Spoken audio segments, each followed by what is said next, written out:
नमस्कार मित्रों, आज आपका एक बार फिर से स्वागत है हमारे चैनल आध्यात्मिक एस्ट्रो में। आज हम आपको सुनाने जा रहे हैं सोमवती अमावस्या की व्रत कथा। आप सभी मित्रजन इस कथा को बड़ी ही श्रद्धा पूर्वक और ध्यान पूर्वक श्रवण करिए। उससे पहले यदि आप हमारे चैनल पर नए हैं तो कृपा करके हमारे इस चैनल को जरूर सब्सक्राइब करें और बेल आइकन दबाना बिल्कुल ना भूलें। बोलिए शंकर भगवान की जय। एक साहूकार के 7 पुत्र थे और 7 ही बहुएं थीं। साथ में साहूकार की एक पुत्री भी थी। साहूकार के घर रोज एक जोगी आया करता था जिसे साहूकार की बहू भिक्षा देती थी। उस जोगी को जब साहूकार की बेटी भिक्षा देने जाती तो वह उससे भिक्षा ग्रहण नहीं करता था और कहता कि तेरे भाग में सुहाग की जगह दुहाग लिखा है। लड़की को उस जोगी की बात यह बहुत बुरी लगती थी और एक दिन वह अपनी माँ से रोते रोते जोगी की बात कहने लगी। सारी बात सुनकर के माँ कहती है कि कल जब जोगी आएगा तब मैं सुनूंगी कि वह क्या कहता है और क्यों कहता है। अगले दिन फिर जब जोगी आता है तो साहूकारनी छिप करके बैठ जाती हैं और अपनी लड़की को भिक्षा देने भेजती हैं। जोगी उससे भिक्षा ग्रहण नहीं करता है और फिर वही बात दोहरा करके कहता है कि तेरे भाग में सुहाग की जगह दुहाग लिखा है।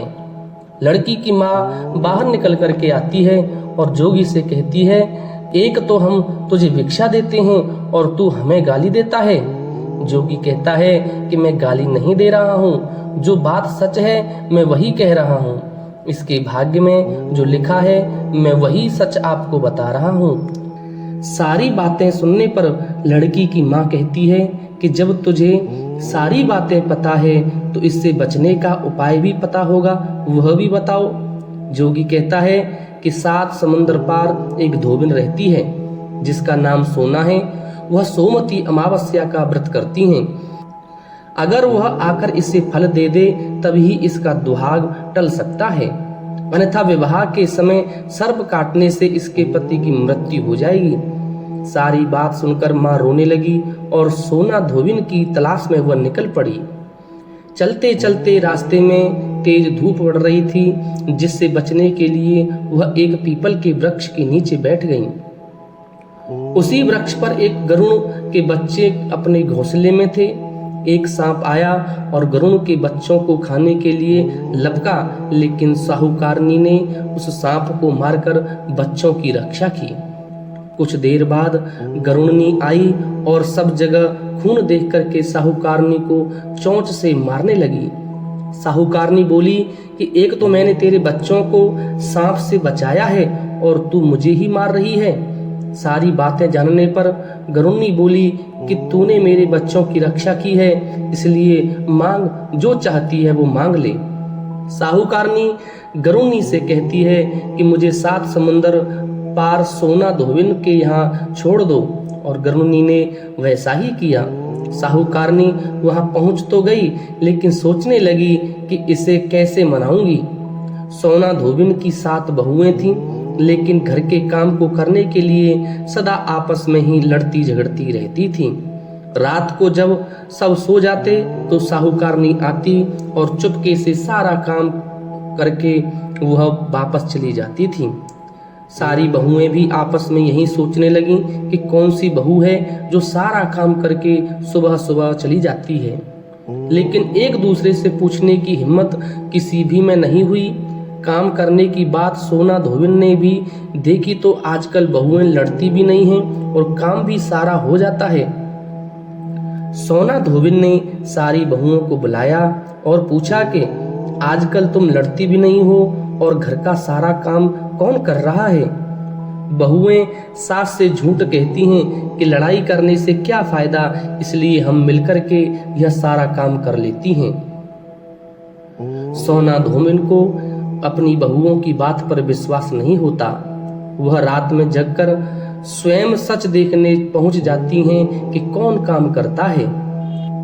रात होने पर सोना धोबिन छिपकर बैठ जाती है कि देखूं तो सही कौन सी बहू काम करती है।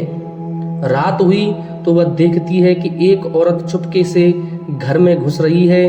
वह देखती है कि उसने घर का सारा काम कर दिया है और जाने की तैयारी में भी है। जैसे ही साहूकारनी जाने लगी तो सोना धोबिन ने उसको रोक लिया और पूछती है कि तुम कौन हो और क्या चाहती हो। साहूकारनी कहती है कि पहले तुम वचन भरो, मैं तभी आपको बताऊंगी। वह वचन भरती हैं। तब साहूकारनी कहती है कि मेरी बेटी के भाग्य में दुहाग लिखा है, लेकिन तुम सोमवती अमावस्या करती हो तो मेरे साथ चल कर के उसे सुहाग की कामना करो और उसे फल दे दो।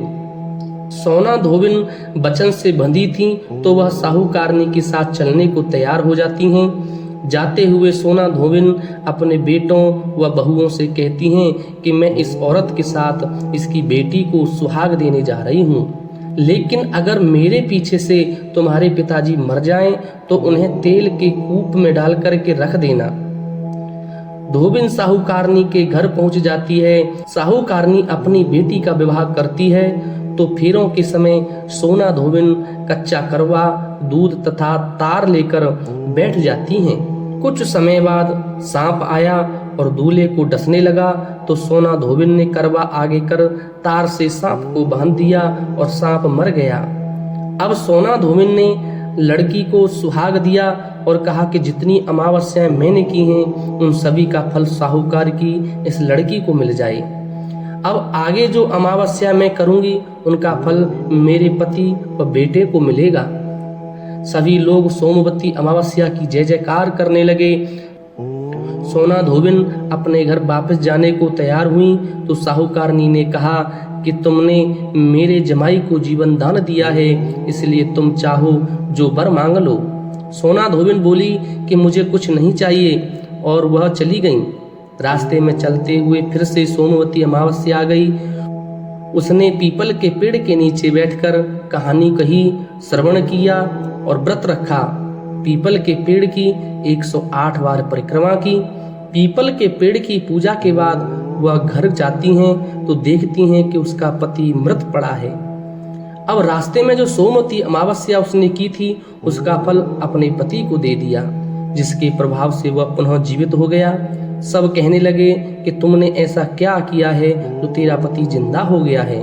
वह कहती हैं कि मैंने तो ऐसा कुछ नहीं किया, बस रास्ते में सोमवती अमावस्या आई थी जिसका मैंने व्रत किया, कहानी कही और पीपल के वृक्ष की 108 बार परिक्रमा की। अब सारी नगरी में ढिंढोरा पिटवा दिया गया कि हर कोई सोमवती अमावस्या करेगा, पूजा व्रत करेगा, कहानी कहेगा और श्रवण करेगा, पीपल के वृक्ष की 108 बार परिक्रमा करेगा। हे सोमवती अमावस्या, जैसे आपने साहूकार की बेटी को सुहाग दिया है वैसे ही आप सबको सुहाग देना। बोली शंकर भगवान की जय। सोमवती अमावस्या की जय।